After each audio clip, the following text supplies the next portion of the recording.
আমার আজকের এই ভিডিও কিন্তু সিনেমা নিয়ে না, রাজনীতি নিয়ে। যারা সিনেমার গল্প শুনতে চান, সিনেমার আলাপ শুনতে চান, শাকিব খানের কথা শুনতে চান, এই ভিডিওটা দেখেন না। আসসালামু আলাইকুম।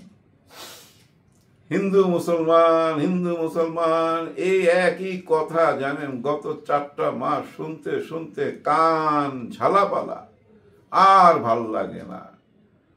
অস্থির করে ভালাইলো ভারতের মিডিয়া, গদির গোদ নেওয়া গদি মিডিয়া অস্থির করে ভালাইলো আমাদেরকে।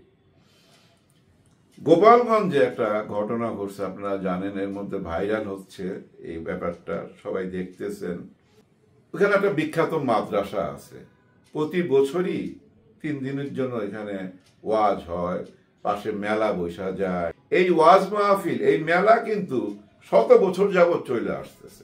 কিন্তু আজকাল মেলা যায় ইয়াং ছেলে মেয়েরা কি করে, আমরা যায় ছবি তুলি, রিল বানাই, টিকটক করি, ওয়াজ পাশে দেখতে কেমন।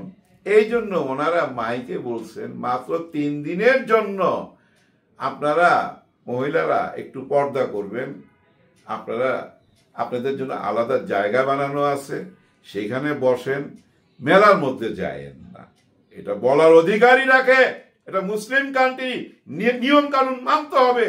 ধর্মের মধ্যে তাই বলা আছে, বিশৃঙ্খলা করতে পারবেন না, আপনি দৃষ্টির জন্য অন্যদিকে না যায়। ওখানে যে আপনি টিকটক করবেন, গান গাইবেন, রিল বানাবেন, না করবে না।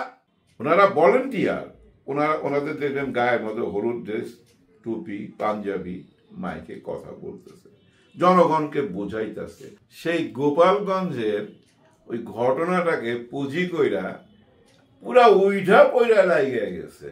মনে হয় কি জানেন, এদেরকে কেউ টাকা দিছে, ওদের ভাব চক্করের মনে হয়।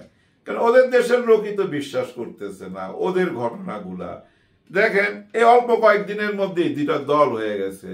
ওদের দেশের কিছু মিডিয়া এখন বলা শুরু করছে, বিশেষ করে ইউটিউবার ভাই বোনেরা সত্যি কথা তুইলা ধরতেছে। কারণ কি জানেন, আমাদের এখানে অনেকের, হিন্দু ভাই বোনদের অনেকের আত্মীয় এখানে, আমি বহুবার গেছি, তো আমি বহু দোকানদারের সাথে আলাপ করছি, তাদের আত্মীয় স্বজন এখানে বছরে 3-4 বার আসা যাওয়া করে।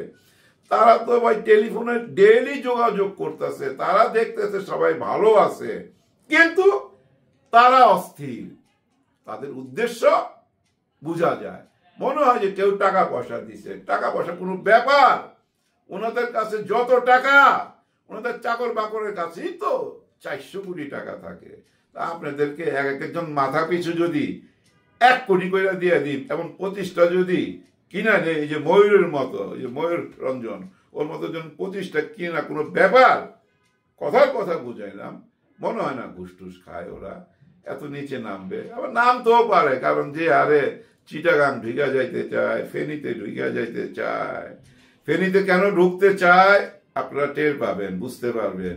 ফেনীর কিছু অংশ ওনাদেরকে দেওয়া হয়েছিল। যাই হোক, আমার সাবজেক্ট অত গভীরে না। আমার সাবজেক্ট হইল এই মিডিয়া আওয়ামী লীগের ক্ষতি করে দিচ্ছে। আমি জানি না আপনারা আমার সাথে একমত হবেন কিনা, নাও হইতে পারেন। এই মিডিয়া আওয়ামী লীগের ক্ষতি করে দিচ্ছে, ভারতের গদির মিডিয়া।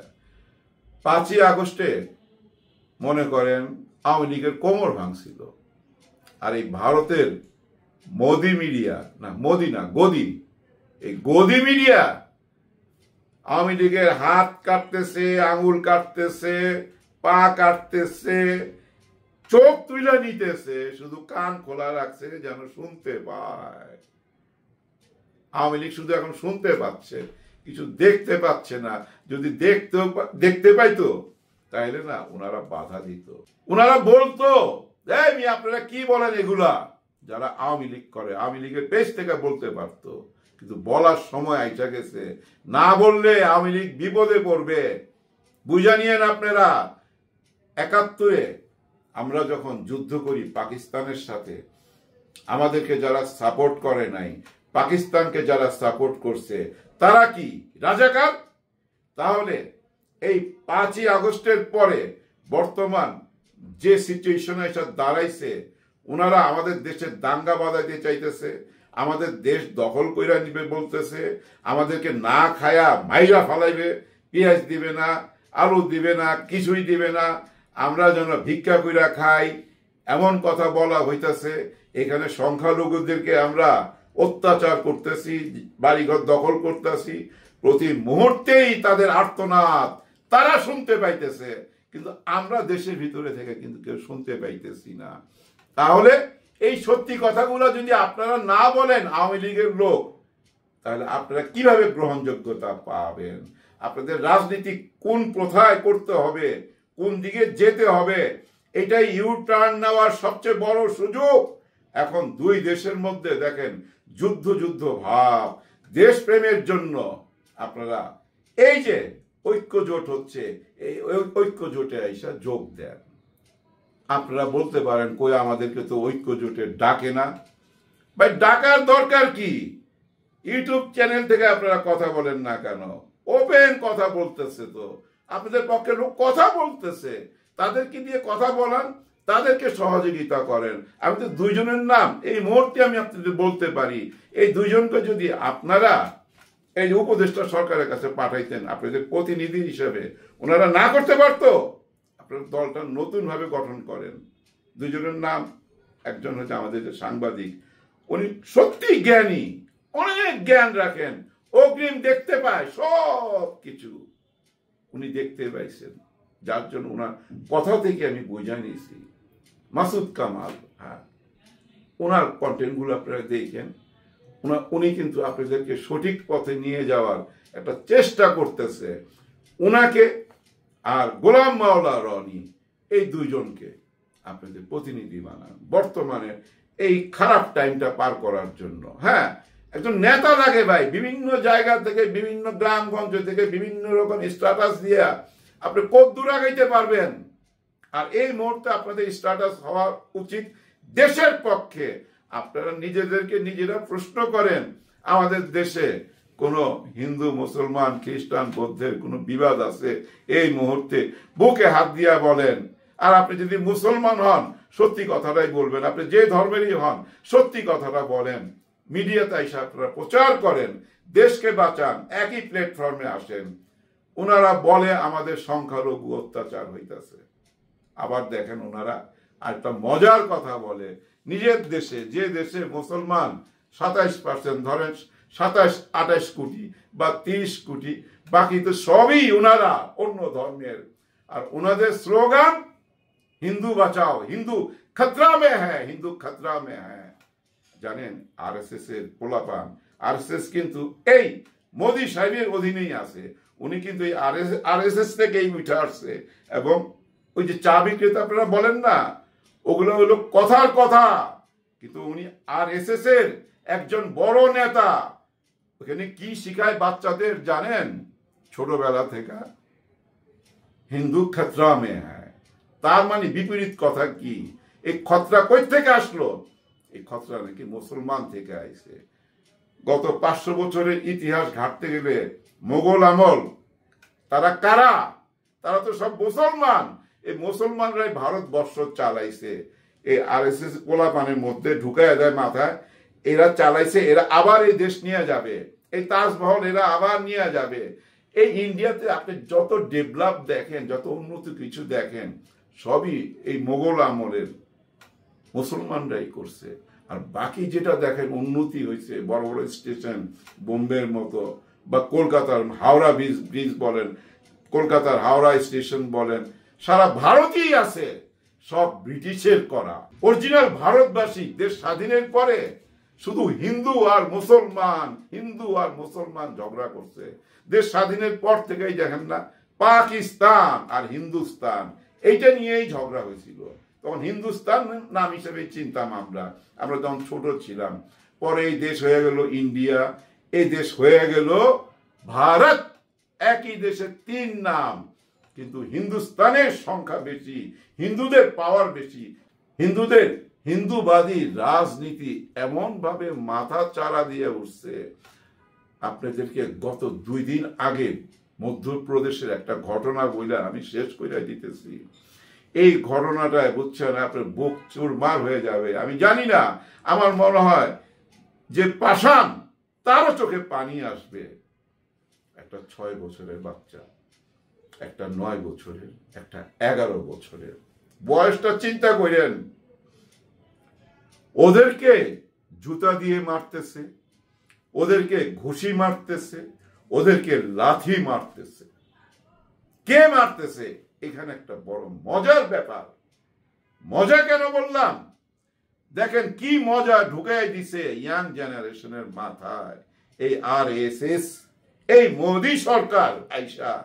যে ছেলেটা মারতেছিল তার বয়স হাইস্ট 12, 13, 14। আমি ভিডিওর কিছু অংশ দেখাই দিতেছি, কিন্তু কথা হইল একটি বাচ্চা, একটি শিশু বা কিশোর 3টি 6 বছর, 9 বছর, 11 বছরের বাচ্চাকে মারতেছে। আর ওই বাচ্চাটা জানেন মায়ের আঘাতের ব্যথায় আল্লাহ বইলা উঠছে। কেন আল্লাহ বললো? বল শ্রীরাম, বল শ্রীরাম। যতটুক ঘুষা উঠে মুখের মধ্যে পাঁচ করতেছে, বাকি দুইটা বাচ্চা ভয়ে জয় শ্রীরাম, জয় শ্রীরাম, জয় শ্রীরাম বলতেছে। क्या बोला? अल्लाह अल्लाह अल्लाह अल्लाह बोल, अल्लाह अल्लाह अल्लाह अल्लाह आपने बोलो अल्लाह भगवान अल्लाह भगवान आपने बोलो जो जय श्री राम। जोर से बोले जय श्री राम। তাহলে সংখ্যালঘু কারা? আর উনারা বলে হিন্দু খতরা মে হ্যায়, আসলে মুসলমান খতরা মে হ্যায়। কিন্তু ভারতের মুসলমানরা মুখ খুলতে পারতেছে না। এই যে আমাদের দেশে এত বড় ঘটনা ঘটে গেছে, ভারতের মুসলমানরা কোন রকম কোন উচ্চ বাচ্চা আছে একদম চুপচাপ। কারণ এই মরণ ট্রেনের মধ্যে যদি দাড়ি দেখে, দাড়ি ধরে টান দেয়, ট্রেন থেকে ফেলে দিছে গত বছর। আরেকটা ঘটনা জানেন? গত বছরেরই এই যে আপনার পাহাড়ি যারা আদিবাসী, এমন একজন আদিবাসী আর্মিতে গেছিল। ওইখানে তো জানেন অনেক জাতটা বাইছাত চলে। যারা ব্রাহ্মণ তারা ছোট জাতের যদি ছায়াও মারায় যায় গোসল কইরা ফালায়, মানুষকে মানুষ না জাত হিসাবে বিচার করে। সেই আদিবাসী আর্মিতে ছিলেন, উনি বিয়ে করবেন। তো ওনার শখ হয়েছিল উনি ঘোড়ায় চড়া বিয়ে করবেন। গ্রামের বিয়া, বুঝেন তো। আদিবাসীরা এই গ্রামের বিয়া যখন নিয়ে বরযাত্রী নিয়ে রওনা হয়েছেন, তখন উচ্চ বংশের হিন্দুরা তাদের ছেলে মেয়েরা আয়া যে তুই ঘোড়ায় চড়ছ, ঘোড়ায় চড়বে তো উচ্চ বংশের লোকেরা, তোর মতো ছোট জাত ঘোড়ায় চড়ছ বইলা তাকে ইট পাটকেল মাইরা ফ্যাতরা কইরা দিচ্ছে, বিয়াটা ভাঙিয়া দিচ্ছে। সেই দেশের লোক আমার দেশের সংখ্যালঘু নিয়ে চিন্তা করে। মণিপুরে 60,000 মানুষ সর্বহারা, 5,000 মানুষ মৃত্যু, 2 থেকে 3,000 নারী দর্শন হয়েছে। তাইলে সংখ্যালঘু কোথায়? মুসলমান হচ্ছে বেশি হবে এই আদিবাসী ভারতে। আমাদের এই যে মনে করেন রাঙ্গামাটিতে বা চট্টগ্রামে কয়জন আদিবাসী? ভারত কত বড় দেশ, যেখানেই পাহাড় সেখানেই তো আদিবাসী। ওরা বলে, পাহাড়িরা বলে যে আমরা প্রকৃতির পূজারী, আমরা পাহাড়ের পূজারী, আর ওদেরকে জয় শ্রীরাম বলতে বাধ্য করা হয়। এরা শুধু মুসলমানরা না, কিন্তু এই আদিবাসীদের উপরে জুলুম করে বলেই মণিপুর স্বাধীনতা চাচ্ছে। ওই আদিবাসীরাই জানেন নাগাল্যান্ডে, এই মণিপুরে স্বাধীনতা চাচ্ছে গত 1.5 বছর। নাগাল্যান্ডে তো চলতেছে গত 1 যুগের উপরে।